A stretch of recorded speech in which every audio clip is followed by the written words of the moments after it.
the Unbreakable Boy. I like to wear a silly hat because I like it. I like SpongeBob, and I never stop talking, huh? Man. Okay. Okay, I'm sorry.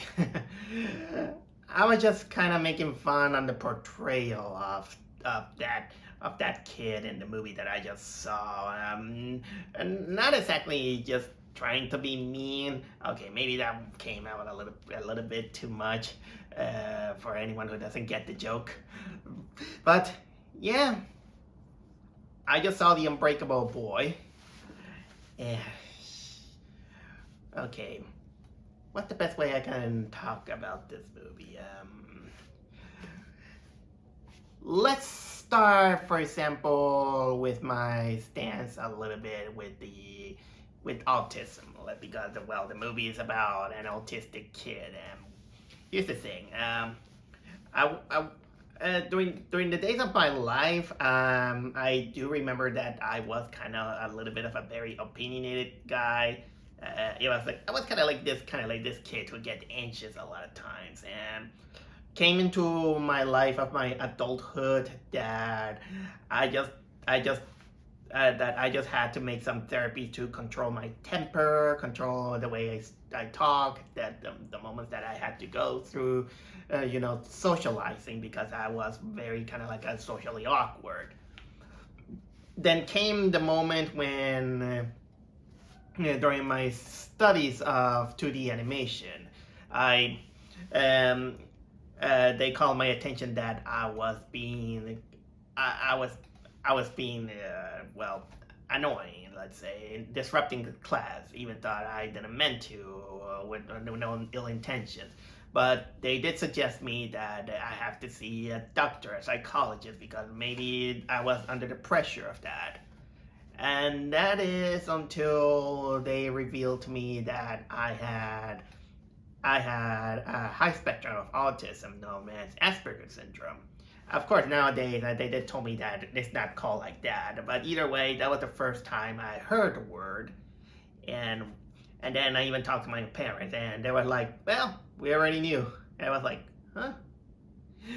And then I began to try to understand the whole thing, and nowadays, well, I became a little bit knowledgeable. I began to learn about the whole thing, but I don't think that it should be something that is gonna take over my life, or I'm gonna, parade myself saying that, hey, I got autism and all this. Only in certain circumstances, but it's not something that I want to be the definition of my life. I could talk about it. Some friends do. We talk about it more to understand the whole thing. But the thing is that, well, I just don't let it that the knowledge of having a little bit of it doesn't control exactly my life. And well, ever since I learned that knowledge, I kind of began to see that movies, they kind of try a little bit too hard, and for the name of representation and all this stuff, and man, that a lot of times they don't work. I mean, sometimes it works, like Rain Man or Mary and Max. I haven't seen that one, but I know people like it. But for the most part, it's not, and that kind of makes me think that the autism is mostly used as a manipulative emotional tool in order to have people feeling pity, even if they're kind of like in the high or in the low spectrum. Either way, it just feels kind of like manipulative. Case in point, one of the bigger examples that comes into my mind is, for example, The Darkness. The Darkness was one of the worst portrayals of a kid with autism that I have seen. And also, there was the Predator, that one in which they kind of say that that Asperger's syndrome is the newest evolution of humanity, or something like that. And so, honestly, and of course, music. I haven't seen music, thank goodness. But I have a friend who saw it and told us his experience. And man, that from what I've seen, even from the trailers, it feels more like a glorified music video, but they only use autism as an excuse. And now we are here with The Unbreakable Boy, which is based on a book in which I never read. I don't know about it. I saw small things about the, how can I say, the about how, where the inspiration comes from, and but I want to make this clear that I want to make this vlog on my, how can I say, on my mostly on my impressions on the movie. But I will say that once I saw that trailer, a lot of cringy flags come from. Like, for example, it's always obvious that if you want to have people feeling bad of some kid that has Asperger, it always has to look very delicate, even very nerdy, and of course, this kid had, It always talk like this. I always wear this hat or something like that. Again, I'm not technically trying to make fun of it, and I know that some people had to deal with that kind of attitude, but that doesn't but of course that doesn't excuse it from that. It gets a little bit irritating. But apart from that, maybe I could. There was some moment that maybe it's something that we could tolerate as long as the movie can get this job done. But then the trailer keep on going, and it feels so, how can I say, self-fabricated on what it's trying to do, and it was like, is this going to be one of those movies that is gonna take the autism and make it kind of like a glorified inspirational faith-based film, in which this is what mostly they do that, and for the most part it feels kind of like preachy, and it's only and only a certain kind of people are gonna kind of like it, and I was like, something felt wrong, and you know what? I decided that I had to watch it for myself. It's been a long time since I watched a movie that it had to deal with autism, and this is something that is me, that is not exactly into this kind of movies. I did mention that all these biopic dramas that kind of feel like faith-based or rom-coms, that it's not exactly kind of like my cup of tea. But sometimes, even as an artist, you have to watch some of the things that you don't like in order to have more of kind of like a base on how you're going to defend yourself when you are making some kind of discussion. And well, and also remember, last year I had this experience with Arthur the King, which I absolutely despise. I despise that movie because it was filled of lies, lies. Making a movie that says that they had a race in Republic of Dominican and not in Ecuador, where reality took place. Yeah, I don't like like I said, I don't like when movies when they choose to make a project that is basically something historical or a biopic or even small things like inspirational film. They really go out of the way to over romanticize it, or over sentimentalist, or overly like that, and make and well, it kind of gets the risk that it's gonna be filled with misinformation, especially in this day and age in which not many people wants to pick up a book and read, or they prefer movies because well it's much more quicker or more well easy, let's say. So that's the big thing that I am not, I'm not exactly like a fan of biopics. Again, sometimes you do it right, like Oppenheimer. Because this one took creative liberties, but still keep it straight in order to have some certain understanding how might have happened. Because well, we're not psychic, we don't know how exactly the person's life is gonna be. So I went to see them. I went to see the Unbreakable Boy blind from some of those. I wanted to judge it at least as a movie. I only knew that it was gonna be one of those movies, and then of course when I went there, not many people were there. I went there to using the cheap AMC discount, and this movie, The Unbreakable Boy, is the most it was the most sentimental, manipulative annoyance I have seen this year, and this was pretty bad. I'm not a fan of that. And I think that the people that are giving positive for this movie because saying that, oh, it's sentimental, and all this stuff, these are the people who were kind of looking for something that they want to feel good, and they just only saw all the inspirational story about a father and a kid, and yeah, that is cute and all, but the movie really, on hindsight, you really know that the movie actually pulled their strings, almost like an autism spectrum, autism speaks ad. Yeah, I investigate about that company. I know, and it's it's pretty shady. So I don't want to deal with those.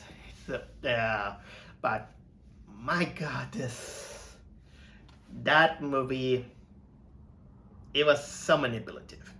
I wasn't really a fan. And then when I began to investigate a little bit more about this movie, it got worse. And you could blame me or whatever I want as this unsentimental guy and all that stuff. And this is me who have a kind of like a very small level of autism that trust me, I even up to this day, while I'm trying to learn about it, I don't take it, kind of almost like a personal mission or something like that, or like something that's gonna dictate me to my life or something like that. I could do kind of like with anything, and you know what? Maybe this could have been a good movie if it was done right, but it wasn't. Especially with the kind of people who work with that. Don't arrest me, cops. But to ensure you that I was keeping my notes right. This was one of those moments in which I actually went with a notepad, and decided to take notes during the movie. This is how much I wrote. Even though, well, it has kind of like this range of sentences and all this stuff, but like how you do, I'm writing in the dark, and I had to be quick as possible. So yeah, so excuse me that. But excuse me, jeez. So I'm gonna. This is one of those vlogs that I'm gonna do. In which I'm gonna be very, very spoiler heavy. I'm gonna spoil the whole movie because that movie doesn't deserve to. Well, let's say that for the sake of argument, I kind of recommend this movie to show you what not to do. what not to do when you kind of make this movie. But let's say that okay, the best way I can describe this movie is that it is an overly sentimentally manipulative movie in which it only uses the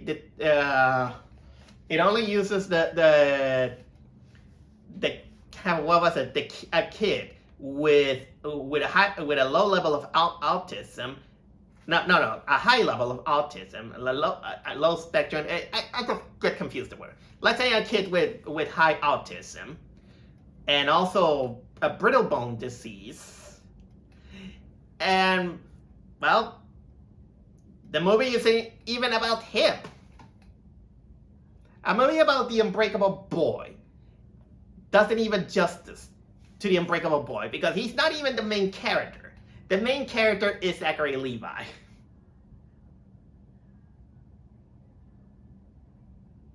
I'm not kidding.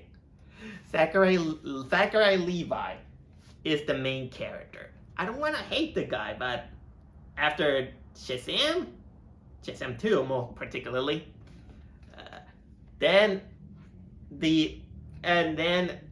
Harold and the Purple Crayon. Thank goodness I didn't watch that one. And then I saw clips of him saying that everyone in the world has autism, and him believing that autism it comes from vaccines.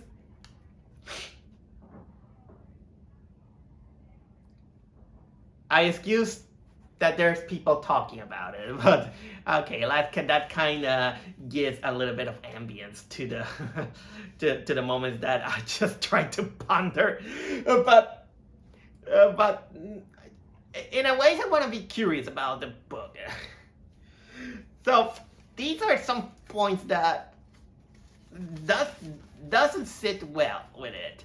And again, right on the get-go, I did tell you a little bit of the synopsis about the Unbreakable Boy. Oh, and by the way, let's get this over this. Yes, I know that people are making jokes that, oh, it's the kid from Unbreakable. Oh, that, the Shyamalan movie. A Shyamalan movie that I really despise. And also that kid was more bratty and all this stuff. So we're going to make this vlog where I'm going to talk about the whole movie according to my notes. And it's going to be one of those long ones where I'm going to go through with it, and then once in a while I'm going to pinpoint a lot of the aspects about where this movie goes wrong. Originally I wanted to make it this one bite-sized vlog, but that movie deserves a lot of trashing that I just had to go with it. So let's start. First of all, when Lionsgate came out, I just put it, Lionsgate, from the idiots who gave us Arthur the King. Yeah, I already made a vlog out of this. And then the movie had this aesthetic in which the font looks like, when a kid writes on their notebook and all this stuff, and they wanted to make it scribbly and look cutesy like that. Where do I see that? Oh yeah, Diary of a Wimpy Kid. Both the books and the movies.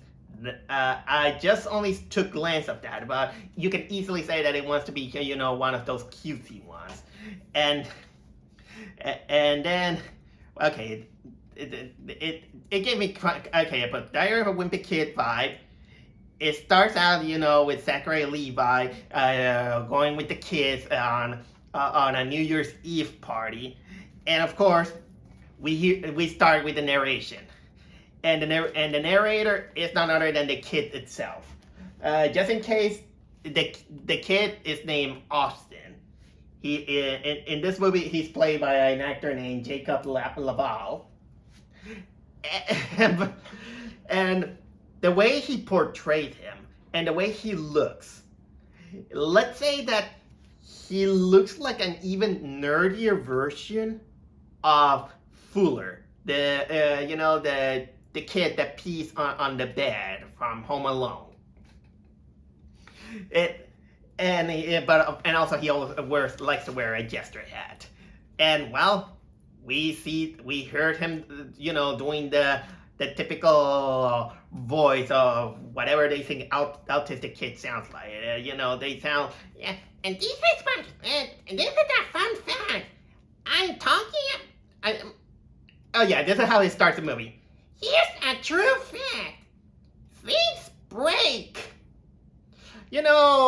I did mention that I like cute stuff, but sometimes there is an overload of cuteness that it makes the sugary go really teeth breaking.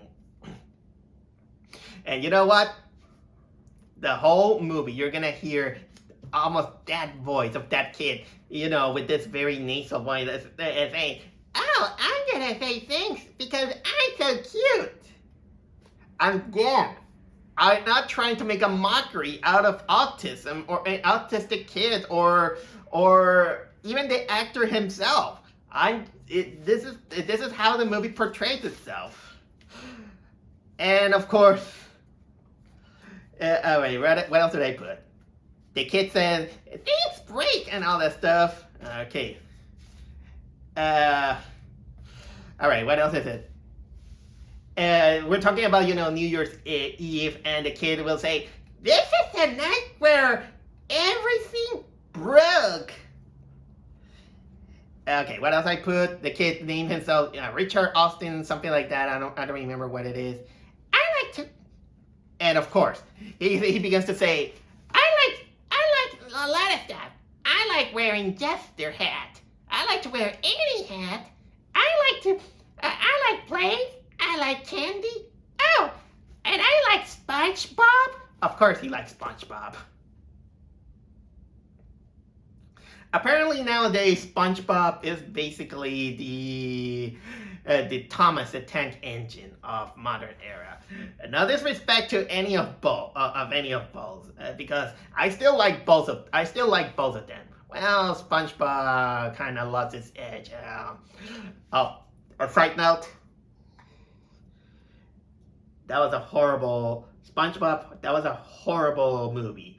I saw the Sandy Cheeks movie last year, and it was a total embarrassment. I hated that movie. And how dare you? Especially because Sandy was my favorite character, and you made this total injustice to her. Okay, let's continue on. And he begins, speaking, in this narrator voice, and then, I kid you not, we see glimpses of Zachary Levi, who plays the kid's father. The guy's name is Scott. And by the way, he's also the real life guy. He's making vlogs about how his son changed his life and all this stuff. Well, the thing is that he starts drinking. And then, with the kids, he puts them in the car and starts driving, drunk. And of course, the narrator kid is like, Oh, you know what? For this, we're gonna start from the beginning. 13 years ago, the time where I wasn't born. I'm gonna break my voice with that.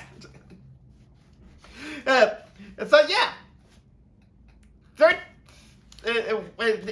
it pulls the typical thing in which it always spoils the movie before the movie even starts, where it shows you a moment and then it says 13 years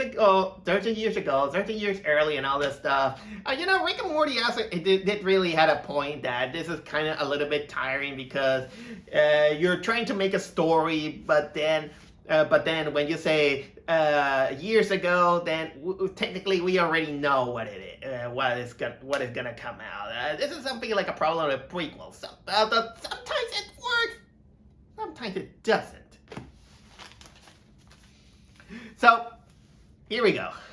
So 13 years ago, before the kid was even born, and somehow he still narrates about his life. Zachary Levi, first of all, his acting, he tries too hard. I put also, Sarah, that the kid talks like if he knew stuff, like he was there before born. Yeah, I already said that. And then Zachary Levi, he meets this woman. She's played by Megan Fahy, who plays the wife named Teresa. And okay, they hitch it up. They date for 3 days, and then whoopie doo, she's pregnant. She is pregnant. Even Zachary Levi is like, what? And of course, he tells all of his problems to this chubby guy who was played by Drew Powell. He plays a character named Joe. And at first, they talk it off, like old friends, and they have sit around on the rooftop, having a couple of beers. But then the kid comes to narration and say, "Oh, this guy doesn't exist. He's my father's imaginary friend."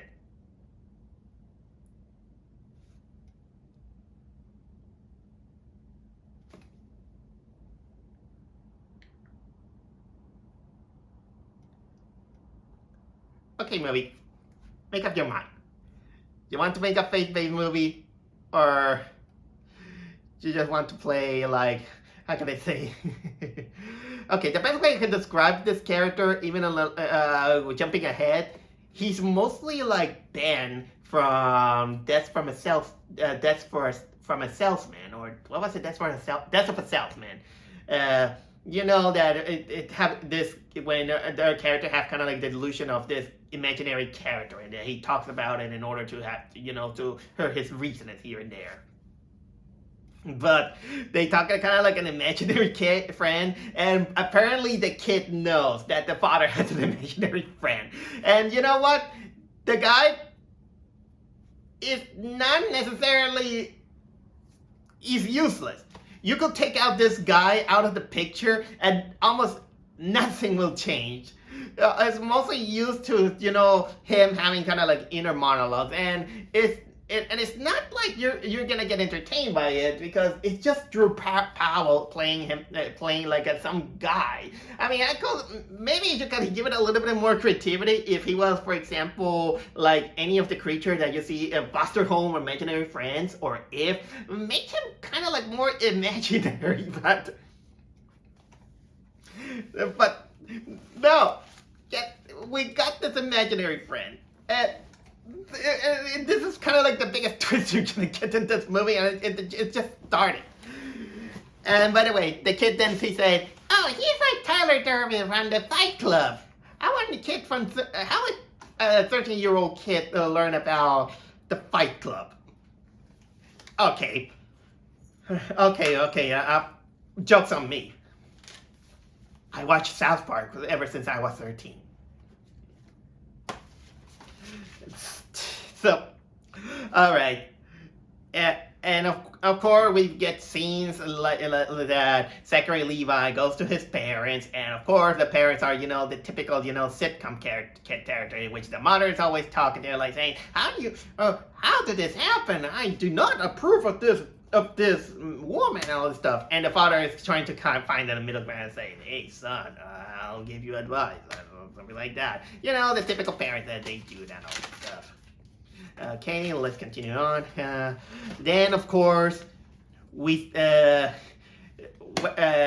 Levi and Megan Fahy, they decide to, okay, now that we got a son, now that we're gonna have a child that is coming, let's move into an apartment. Kind of like a really nice apartment. You know what? Now to think about it, how do you manage to get a woman pregnant in 3 days? And okay, and then we see that this woman is a gamer. We see her play Gears of War, in which this is a very old game. I don't ever play the game and all this stuff, but you can tell about the age gap. Oh, and by the way, what was I gonna say? I forgot to mention that this movie was almost 10 years in the making, and it was supposed to come out in 2022. But apparently, because of, how can I say, a combination between COVID and and 20 and of course distribution and all this stuff. I kind of like I don't know much about it, but it get delayed up to today. So yeah, she's playing. Okay, continuing. She's playing Gears of War. I see Zachary Levi with an ukulele because they wanted to make it as cutesy as possible. And my God, I put also their smooshy level on the roof because that dialogue is so cheesy and so sappy that that it gets cringe.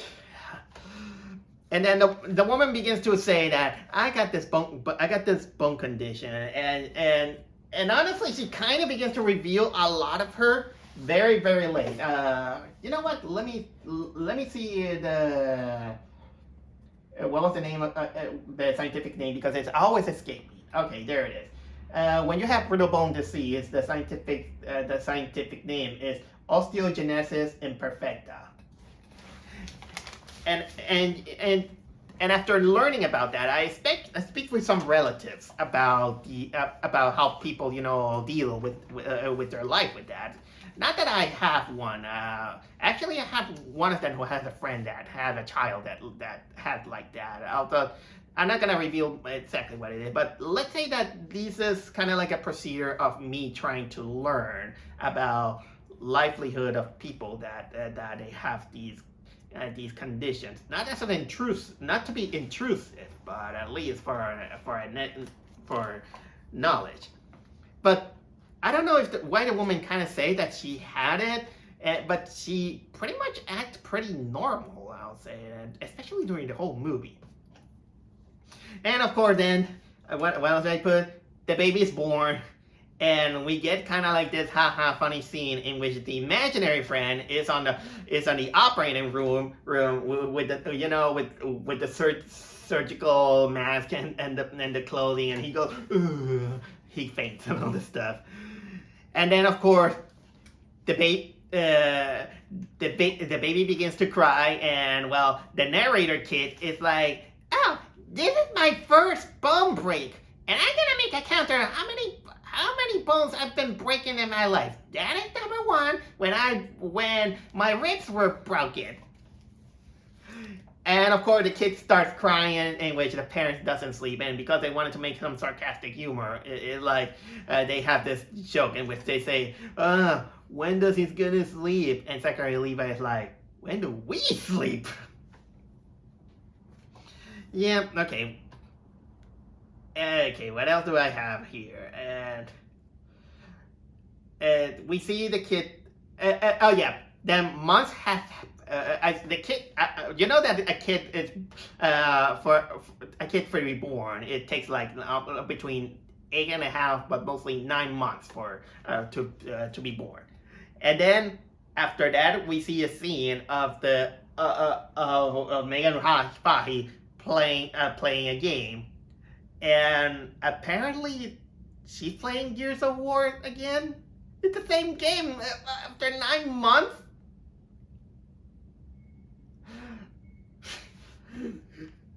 And of course, I put I put this because then comes a scene in which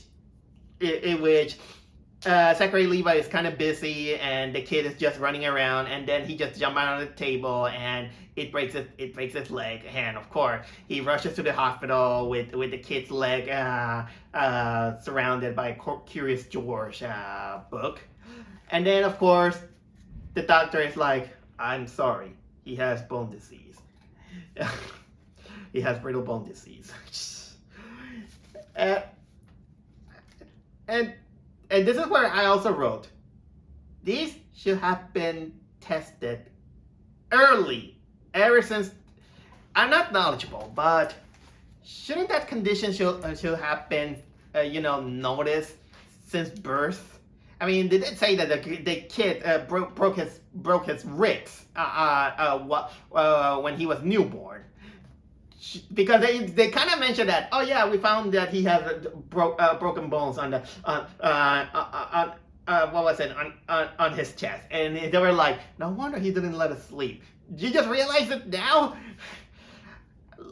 I mean, doesn't when a newborn is born, they make a lot of tests in order to make sure that the kid doesn't have kind of like any bad condition that is going to affect them for their life, and of course they kind of make them ready for how they're going to handle him.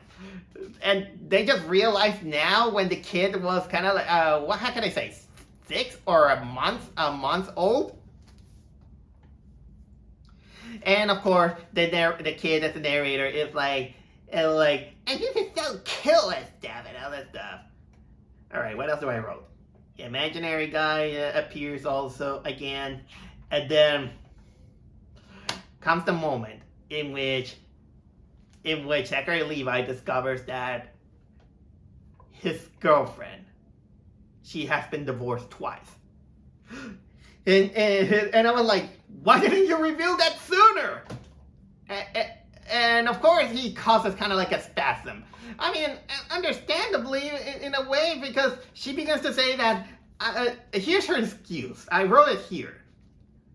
The excuse is that she felt like a fairy tale princess, and she felt like she's cursed that her marriage didn't go as she thought, and she has kind of like her fear of abandonment. And I put there that it's a lame excuse, and the movie kind of expects us to feel bad for her. I feel, and of course, Zachary Levi acts like a jerk. But both of them are jerks. Because this is a woman that kind of like expect that things goes into her way and all this stuff. But then they kind of mention that they're not married. They have a child, and they didn't do arrangements to get married. And of course, there was the moment in which Zachary Levi decided that he has to take some responsibility, and it's like, hey, let's get married. But she's like, no, because I don't love you. How can you say that, especially when you already have a baby? And guess what? He kept insistent until they got married.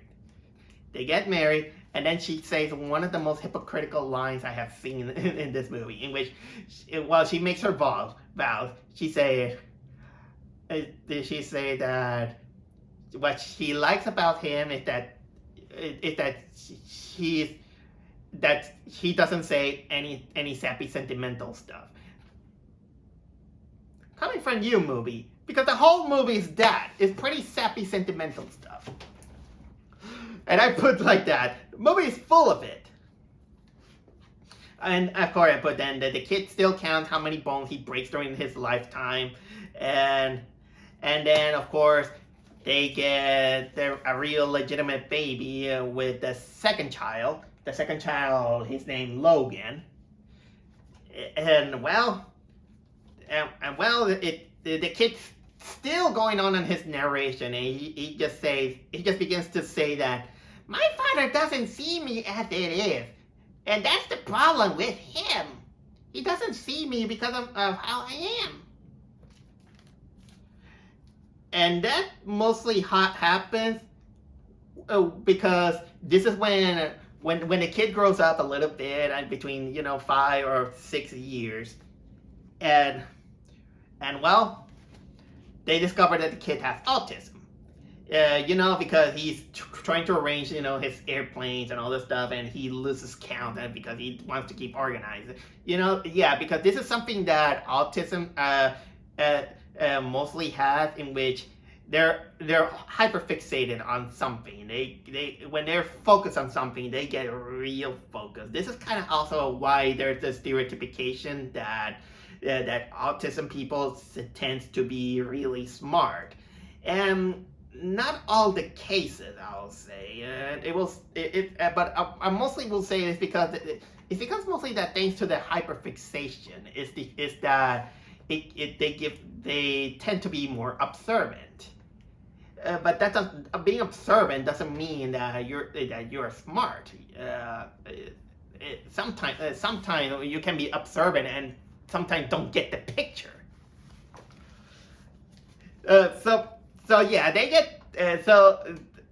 Continuing with on, they get too worried, and the way they treat the discovery that the child has autism, it kind of treats it like they have discovered that their relative has cancer.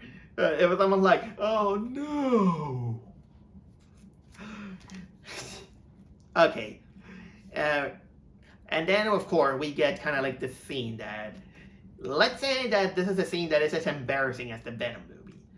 They go to church, and when they reach the church, the autist kid go like, "I wanna poo," and he keeps talking and talking, even when they go to the bathroom. And then he goes out on his underwear, and apparently because he wants the cat to, how can I say, to see him his cute side, he goes out of the bathroom in his underwear and runs around the hallway in his underwear. And the movie expects us to see that it is cute, with the music and everything, which this is where I come up with, this is how manipulative these kind of movies are when they try to be too overly sentimental, is that they know that you can give an emotion on something when you put really sappy music. And of course, instead of the kid getting scolded, they find that daddy is cute. Well, I mean, the kid was 5 years old when he did that stunt, but still, the kid just did it because he just say that he just wants to see, this is where I want my father to know me, that this is how I want my father to see me finally.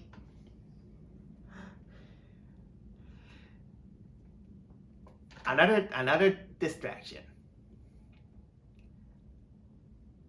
I like Bluey. Bluey's cute. Sometimes he gets messages, but let's not overboard. There are some things that I question about the treatment of Bluey, because I usually criticize Bluey that they spoil the child a little bit too much. Although she's not a brat, nobody's a brat. They're good people and all this stuff. But there's this specific episode where I really despise, because this is not how you teach children how to control them or have some self-control on what they're doing. And also, there is the semblance that there is also, you have to teach them to have consideration to other people around them. The episode that I'm talking about is when they go to the movie theater. I don't like this episode because because they start running around and all this stuff. And me, as a guy who loves to go to the movie theaters, I have this kind of experience where parents don't control their child, or at least train them to watch the movie, because you have to be considerate with others around them. It happened to me when I went to watch Encanto, and also when I went to watch The Book of Life. That was many years ago. Okay, let's continue on. Okay, where I go? Okay, here it is. The kid turns his 13 years old, and now it's been kind of, 30 minutes, 40 minutes, and we finally see our protagonist now grown up. And of course, the kid goes to school, carrying his jester hat and dress up like Weird Al Yankovic. And of course, he had the glasses. And he's like, and he goes, don't be such a goober, Dad. This is how I look. And apparently, he's kind of like the most popular kid at school. Everybody kind of loves him, even though this kid, I put it there. This kid don't stop talking. This kid, he's a talking machine. I've seen talkative characters in cartoons, but that not all the time it kind of works. Sometimes this kid, you need to be kind of like a likable sense or something to have, talkative characters being likable. But this kid, nobody puts a stop sign, especially when all the time I talk like this in this really loud voice. course, we got a bully. Comes the bully who's like, who's this, all this stuff, and of course, the brother Logan, he again played by Gary Warren. He's like, I don't think like that. But then the autistic kid, he just runs to the bully and he's like, he gives him a hug, randomly. It's just like, it's almost like personal space, dude. Personal space. It was just at random. Oh, but don't worry. There is a reason why, and I'll get to that. All right. We get, of course, scenes in which the kid kept talking and talking, I was talking to you, and of course we see kind of like the imaginary friend, because heaven forbid we forget about the imaginary friend. He's just like, that's kid, and then he just put the earphone like this. I'm not kidding. I'm not kidding. Okay, and continuing on, then we get kind of like a brief flying scene with a very questionable CGI, in which it kind of looks like they want to film a scene of Superman in which the kid is flying with cape and everything, the Zachary Levi and all that stuff, and yeah, they wanted to make it like they are on the swings. They're on the swings. They're flying, and they're like, imagine the kids have a lot of imagination. Okay, fair enough. Even though the CGI is really questionable, but then the father kind of loses sight for a moment, and then somehow the kid gets behind him, and when he goes back on the swing, he pushes him, falls on the floor, and of course he breaks his bones. It was an accident, but then the kid goes and he's like, "Why you hurt me? Why you hurt him? Because you got behind him." And of course the whole thing they begin to take the blame because the guy is saying that you should have watched him. You should have watched him, woman. Oh, I'm speaking to the right. Guys, the kid got behind him. And it was an accident. And you just, and jeez. And, okay. So the kid is kind of like, okay, I got my broke. And you know what? That kind of makes it kind of like the title a little bit of a lie in my head because I put there, well, they finally broke him. And just because they wanted to make it sappy or metaphorically, the guy was like, I couldn't see him. Of course you didn't see him. You were on the swing and the kid just got behind you.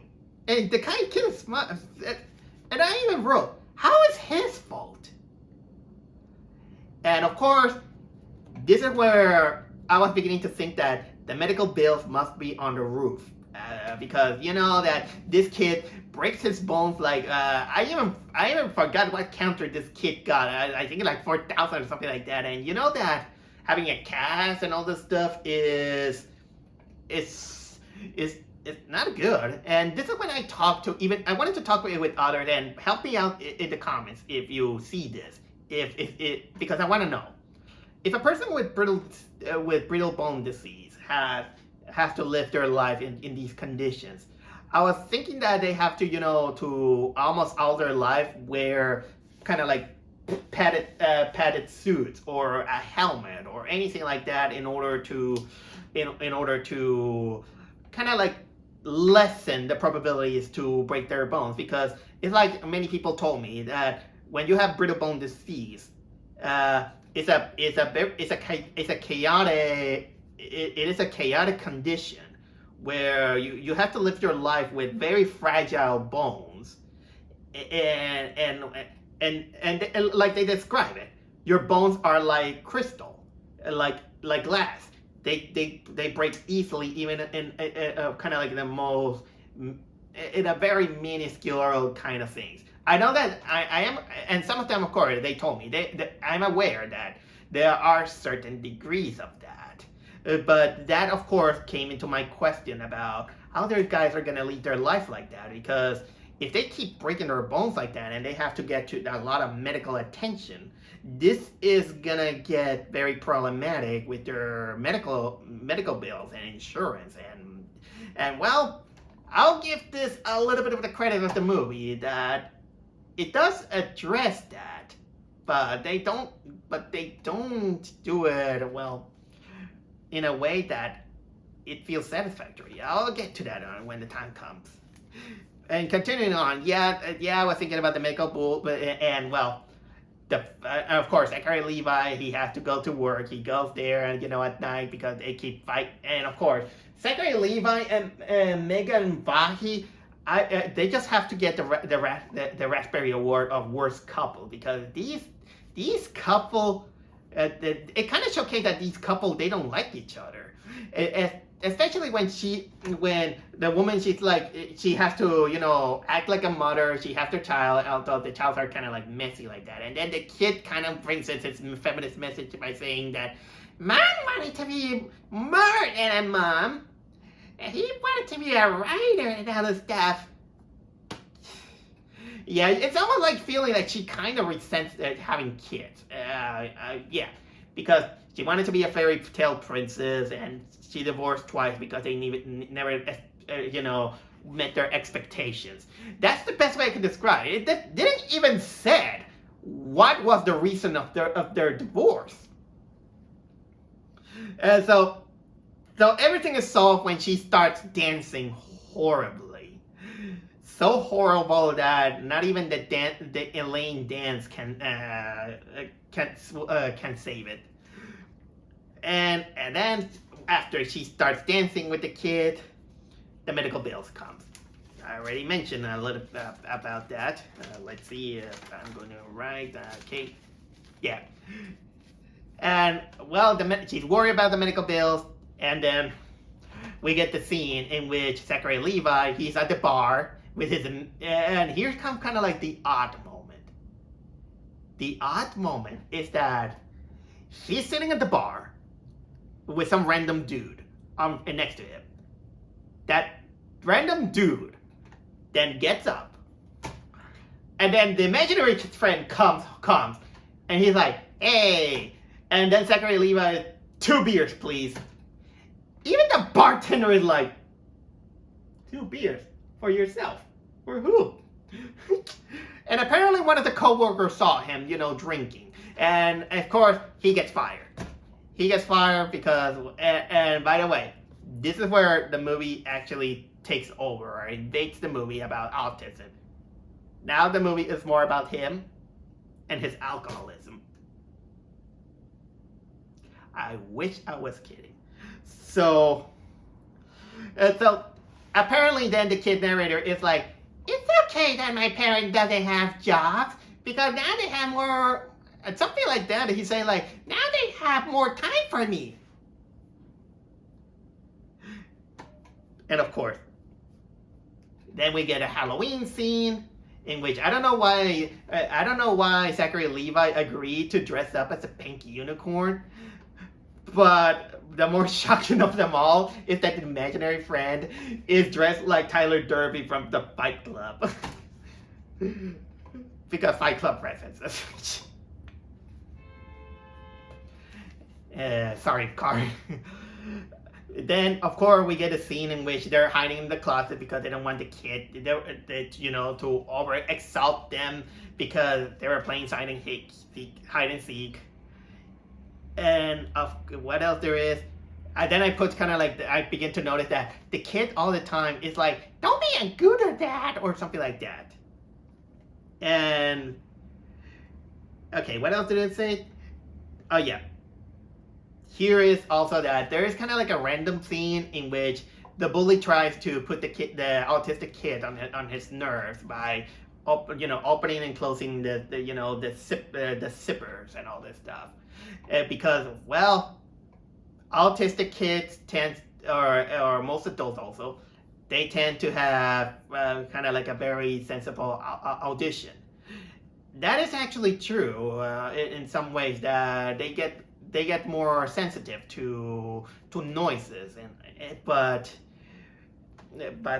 not everyone. I can, for example, like me, even though I'm in a very low level, is that I but I can get it. Sometimes when there's kind of like big noises and all this stuff. But now that I think about it, it's not more about autism personally, but it's more about how we can tolerate noise, let's say.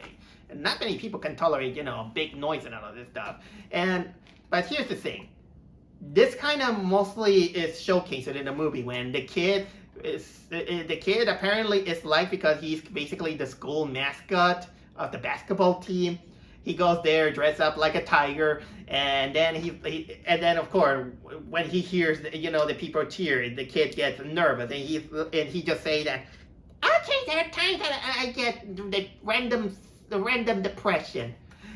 And that scene was kind of a little bit useless because it doesn't tell us much except that the kid just gets depressed, and then Zachary Levi is like, hey, let me cheer you up, let me put the mask, hey.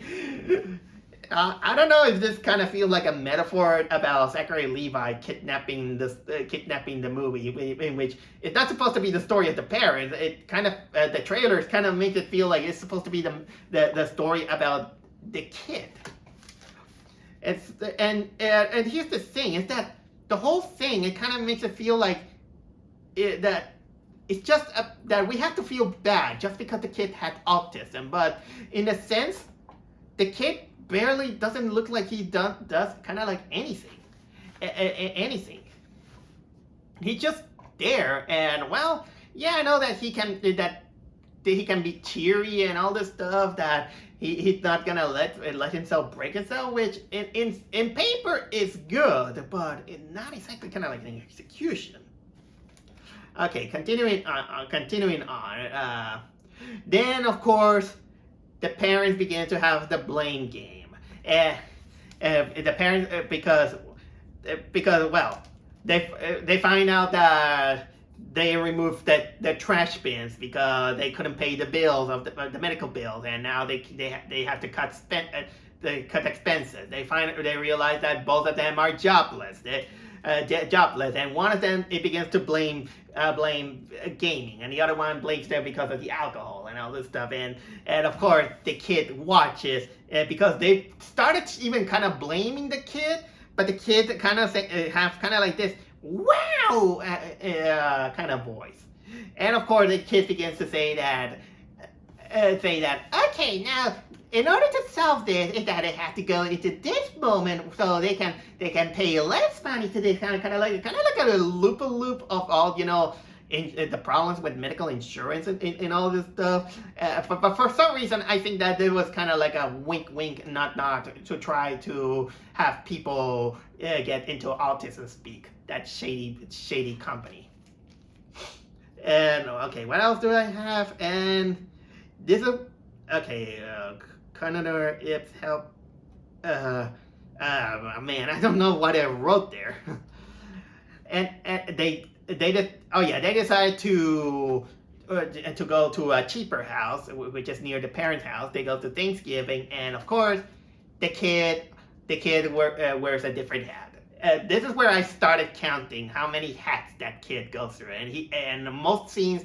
The jester hat, he always kind of carries it, but almost a lot of scenes he always carries a different one.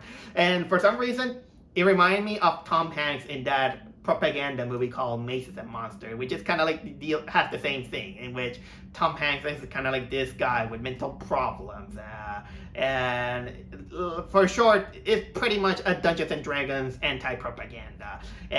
But the biggest thing about this movie that I'm going through is that in this movie you have Tom Hanks that for almost once in a while in every scene he always goes around carrying a different hat. That's how it goes with that. So then they kind of go, talk. It feels like a kind of like a nice dinner in which everyone has to be grateful. And then we got Zachary Levi talking to the father character, and he's like, I feel like I am cursed. And the other one's like, no, you're a good guy and all this stuff. the guy just say he's cursed just because he's an autistic kid. I mean, I know that when you have a relative kind of having a problem that is technically for life, or you eventually has it, yeah, you're gonna feel like you're kind of like in the dump. But man, that still feels harsh. Okay, for the benefit of the movie, we'll say that he's going through that problem, that he just exasperated and say all these stuff. But honestly, as long as the movie goes on, it doesn't help the case. So basically, yeah, because of Thanksgiving, the guy gets drunk, and then his wife is like, "Okay, we're gonna get rid of your drinking problem. She's gonna take the wines, drain them down the sink," and she's like, "No drinking." And the guy's like, "No drinking, but no drinking, and this is nonsense." And then they begin to have to say, "What about my addiction to alcohol? What about your addiction to video game?" And they just kind of begin like a video game alcohol dispute. That I know both of them can get addictive, but you're not. But jeez, I don't know what to say. And of course, again, the autistic kid. South Park hat I kind of noticed because it's one of those flappy ear hats, and then the bully decides to trigger the kid, and in the middle of the class, the guy, he's like, "You can't handle the truth," and then the autistic kid begins to talk nonstop, saying, "You can't handle the truth." He just started beginning to quote the whole phrase from that Jack Nicholson movie. I don't remember what was the name of it, but you know that it has the famous phrase that you can't handle the truth, and he just do it nonstop in the middle of the class, and of course the teacher have to take it away. They decide to take him away, and for that, of course, they expel him. They expel the kid from school because they kind of understand that they cannot handle this kind of behavior, because, well, it gets disturbing and it's not fair for the others. And this is where I did mention about the whole thing that I got to. But you know what I did? I decided to think it over, try to have some therapy in order to control my emotions and all this stuff. Even I put like saying that that kid needs therapy. And okay, so what else did it have? We still have more scenes about Zachary Levi still drinking because, well, he's an asshole of a father. And then, of course, we get this scene in which the kid begins to start very violently. It's like, "No," and all that stuff. And he just started, dealing saying the kind of like bad words, and then he starts acting very hostile to the point that he even throws a glass jar to his mother's head and almost strangling his little brother. And because of that, they send him to the psychiatric ward, where this is where the way it was handled, in which they had to carry him, something like that. And this, in my head, it was like, okay, for starters, apparently they forgot that the kid has bone brittle disease, because they handled it so much that the way they handled it, I think that the kid might have one or two bones broken, but they kind of forget that, and they forget this almost during the whole movie. They even how can I say it, put them kind of like inject the medication, and then we got this sappy country music, in which it kind of makes it feel like the kid act like a criminal, and then it is revealed that the kid begins to act erratically because of the wrong medication. How did that happen? How did this kid kind of begin to trigger because of one day of wrong medication? That's so and yeah, this is kind of like the controversial thing that you have to control autism via medication instead of teaching him teaching him therapy. And then I wrote again. So basically, the kid broke. And of course, everything is treated like so manipulative that they even add kind of like this. They have this lullaby in which the mother apparently is like, I can't handle this anymore, and she goes on a drive, and she, not kidding, she contemplates suicide.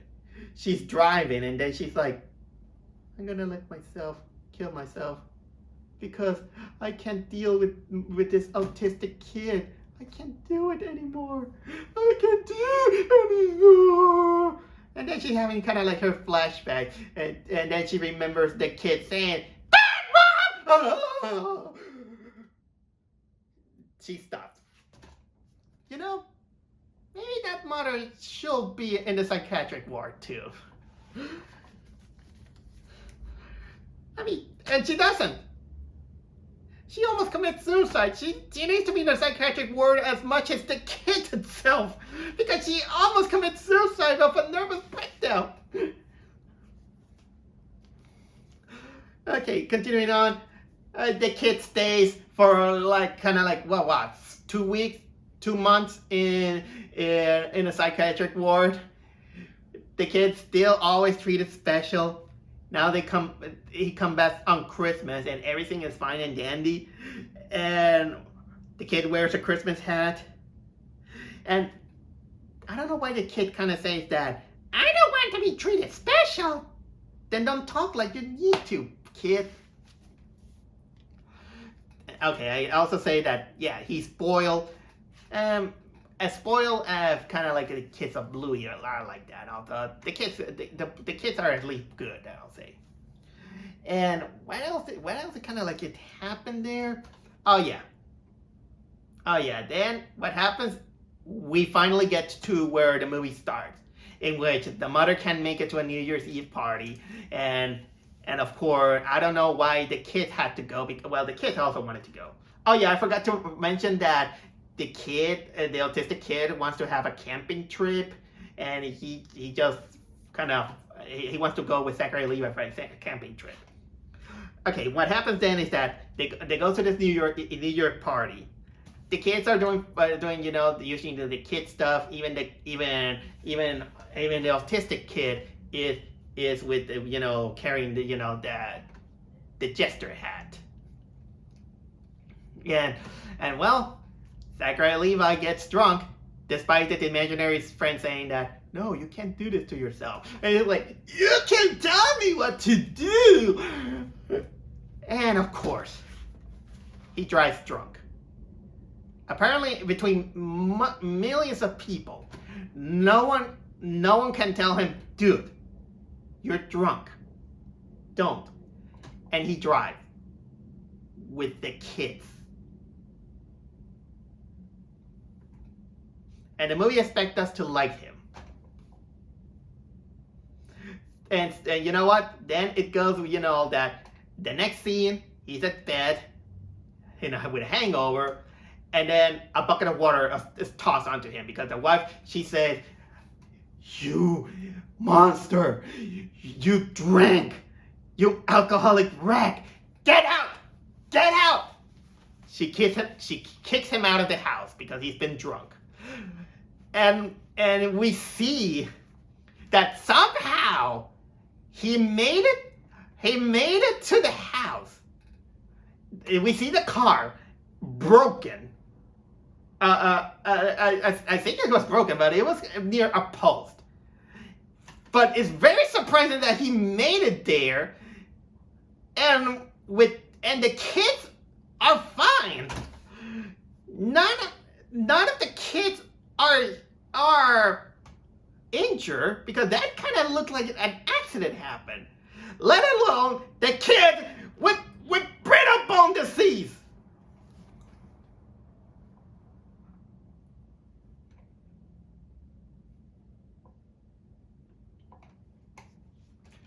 Okay, continuing on. Zachary Levi gets kicked out of the house. And of course, he blames this to the kid. He's like, I don't know what I was doing. I tried to be a good father, but that kid or something like that. He talks to the parents, and of course the mother is like, hey, I'll give you an example. She grabs a cup and then, okay, that's you. You guys are broken. But you know what you can do? You gotta do better. Do it for the kid. And the guy's like, okay, fine. And he gets interned to Alcoholic Anonymous. Okay, continuing on. I think I'm going so long, but that's how much this thing is. So bear with me. And okay, what else do I have here? And give me a second. I think I kind of lost it a little bit. Oh yeah, there it is. I wanted to say about that. Apparently, out of nowhere, we got a relative of the mother who she started playing kind of like a video game, and they kind of say that she has an obsession, and she's like, I don't know, this guy broke the promise, and he's not like the husband that I was waiting, and something like that. And then the woman, she says like, well, yeah, but you went through the divorce and that didn't make up, so that kind of makes you think that. Who is the problem? Is you or him? And she says, him. And it's like, bitch. No responsibility of that mother. Zero responsibility. Now I'm going where I'm not going. Oh, and here comes the part that I want to discuss also. Then we get the scene of the little brother, who he finally picks a fight with the bully because the bully steals his skateboard, and then of course they get into a fist fight. Both of them got into detention, and while the little brother is being tended of his injuries by the mother, then he's like, why does he hate me? Why does he hate my brother and all this stuff? And then comes the lamest excuse with the autistic kid saying that he's a bully because he's sad. Really? This is the most cliche excuse I have seen with every single bully, that they are bullies because they are sad, because they have problems with their parents and all this stuff. You know that this is not always the case, and this is the most cliche manipulative thing to make us feel bad for the bully. And this is where I come with the problem with the movie when it's about the brother. The brother is barely a character because he almost doesn't have kind of like an arc. He's just there, and he's kind of like a little bit too supportive of the autistic kid. And I know that sometimes that's not healthy in a way, because people are jealous creatures. Wouldn't it be kind of like an interesting story where instead of focusing on the father, we focus on the brother? The brother having to deal with an autistic kid who is getting a lot of attention, and he don't, because he's a little bit more, well, for the sake of better understanding, normal. But no, this kid is kind of like more understanding, or there wasn't even kind of like a scene in which he's like, why can't you be so normal? Something like a kid should learn. Or how about this? There was not an ounce of the scene in which he should be afraid of his brother because he almost strangles him.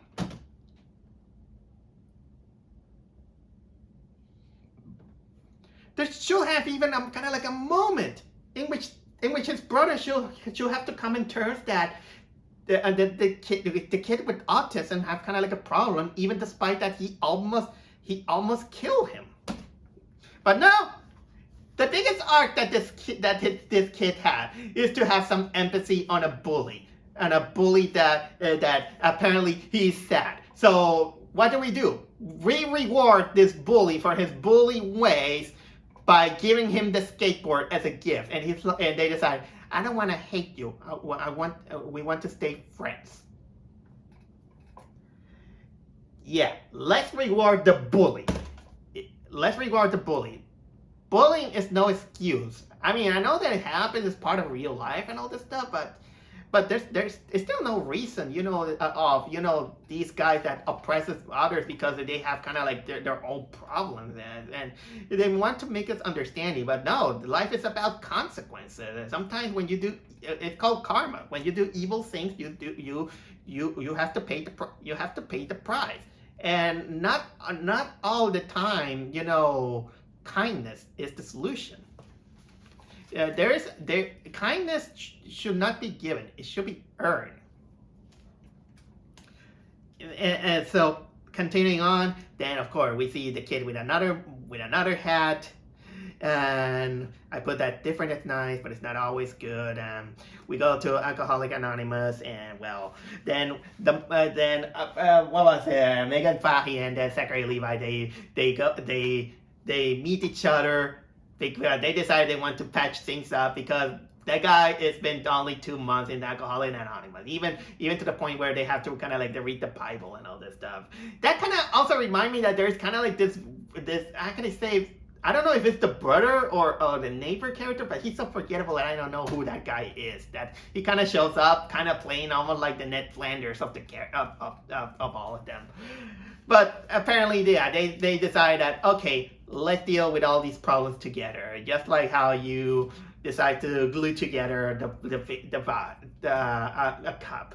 So they go to the school, and they say that, you know what, our kid was homeschooled ever since that incident and all this stuff, but I don't think he's gonna get some social skills, so we want him back. And the teacher is like, you know what, yeah, because children gave me this petition that they want him back. So they made a petition of a kid that is so loud and annoying, and basically they just because they want him to feel special. My God, and you know what? Some kids can be cruel, but this is so hallmarky thing that I don't know. Besides, the kid barely did anything. He's just kind of like this loud kid that honestly, the petition should have been earned. For example, let's say if the kid, despite his autism, he helped others. We should have seen the kid help others. Like, for example, help another guy stand up, help a weak kid, defend himself from the bully. The bully, here's something, the autistic kid, if he could stand up to the bully, here's one of them. Or how about making the kid, be a volunteer for example, the cafeteria, or he despite his thing, he becomes a very competent class president, or something like that. We should have, but no, he took the school mascot. He took the school mascot that everyone feel pity on him. And to the point that they even make the standing ovation party and saying, hey, look, Youth Lakehood's back, yay! So much for the kid saying that he doesn't want it to be treated special. Even the bully, he talked to the brother, he's like, hey, I organized this guy, so wink, wink, don't tell anybody. So, yeah. And this is what I put. The movie is about the struggle about Zachary Levi, instead of the struggle of the kid. Why could it be that about the movie? Oh yeah, and I put again. The bone brittle thing is kind of virtually forgotten. And then, of course, we get scenes of the mother finally say that, oh my God, I think I really admit that this is all a mess. And then, of course, they extend this ending by saying, by the camping trip. We get to the camping trip in which Zachary Levi takes the autistic kid to camping and well, here comes kind of like, they have kind of like this fun time, but here's kind of like a moment which actually I gotta admit that made me chuckle, in which Zachary Levi sits on a seat, watching the lake. He's accompanied by his imaginary friend, who for some reason somehow he can carry a bottle of beer, and Zachary Levi asked him, hey, are you God? And then lights come out. The lights come kind of like, oh, and the music is kind of like very faithful, manipulative, that it the light bases on Drew Powell's face. And it goes like, and he's like, what do you think? No, I'm not God. I'm just joshing with you.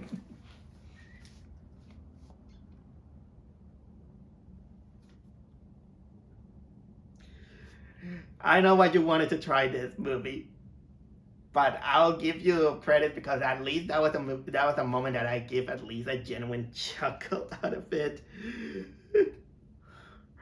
But I know what you are. You know what you are.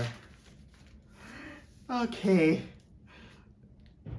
So then we get kind of like the scene in which Zachary Levi is with the kid on a canoe, and then they talk about some stuff, and then the kid is like, my father finally sees me as it is. He finally can see me because I can see a great father. And this is all emphasized in which apparently it turns into Silent Hill with a lot of fog.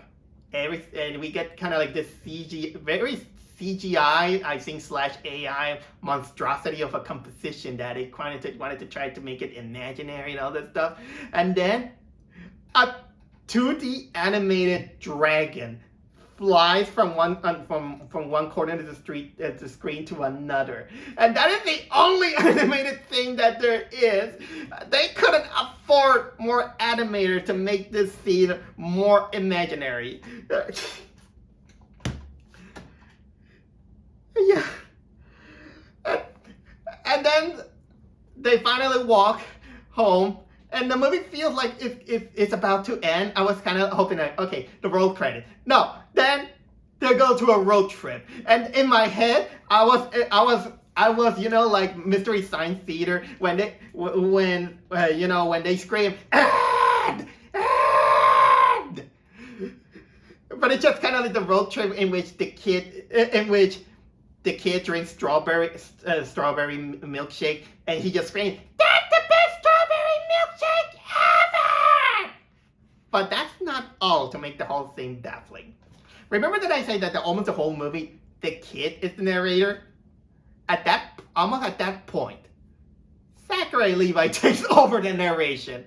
And he's like, oh, I'm going to talk about my son and that stuff. What happened? It's almost like the kid is like, and this is how much I love my daddy. Okay, son, all right. Yeah, now it's my turn to finish the narration.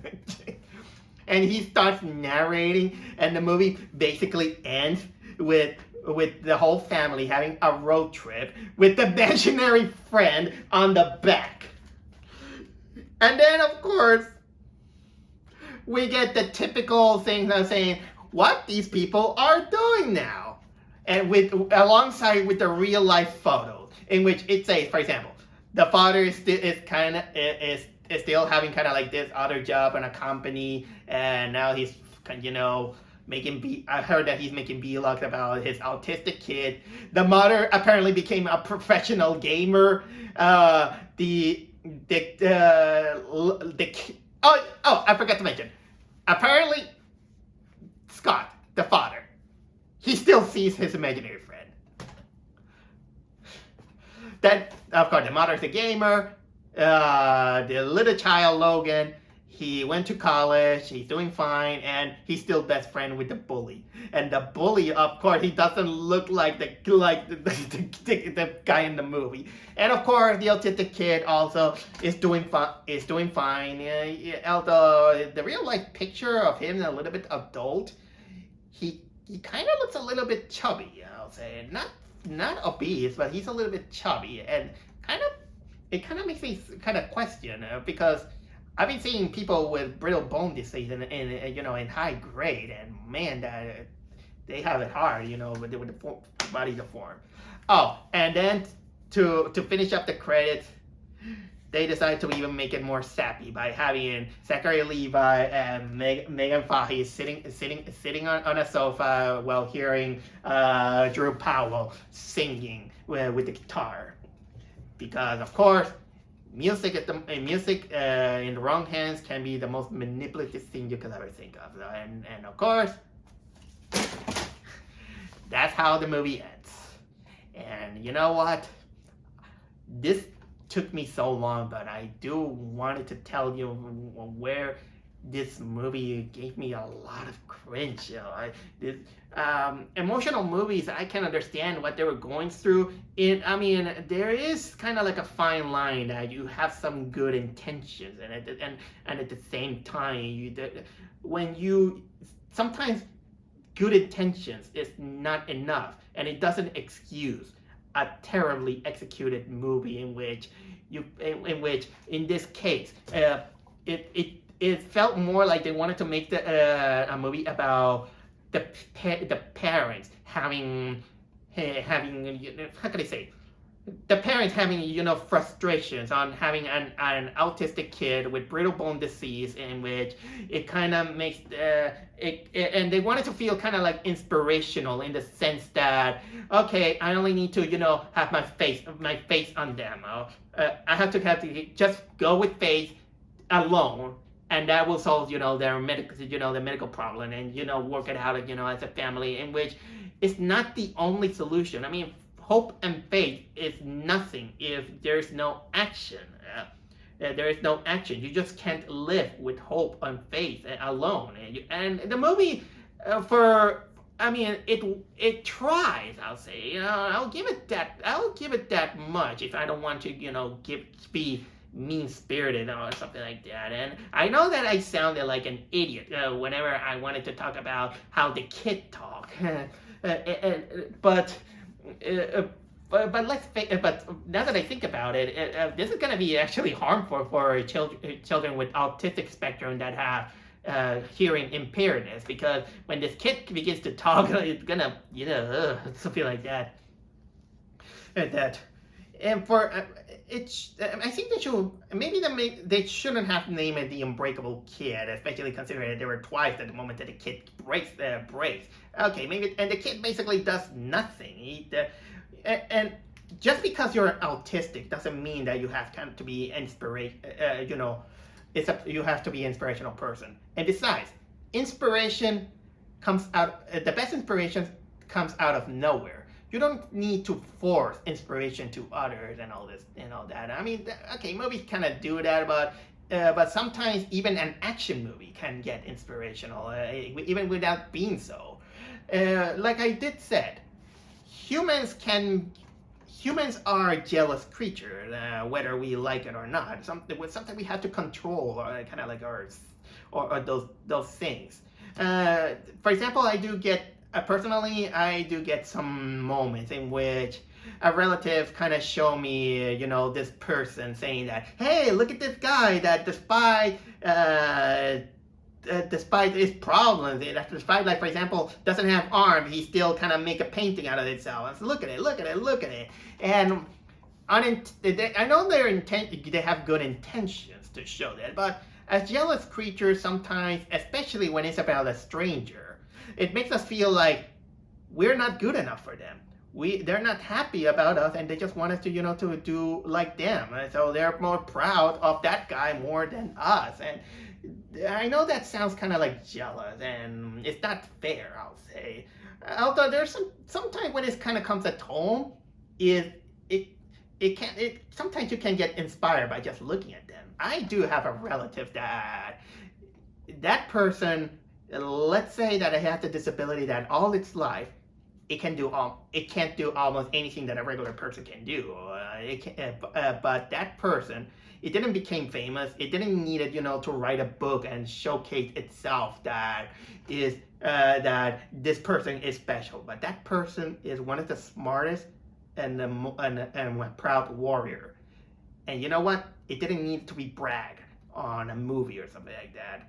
You have the right, of course, to having your bragging right to showcase in a movie that it might inspire others, but it takes kind of like a little bit of a delicate execution to showcase that there is a movie that has a semblance of sincerity, instead of just using manipulative techniques like this movie, like like the Unbreakable Kid, the Unbreakable Boy. I mean, so honestly, I mostly blame the movie's execution than well the story itself, and but whether there was some good intentions around it, I do actually wish for the best to this kid, the family, and all this stuff. They're doing their best. I don't know exactly what they're doing right now, but but honestly,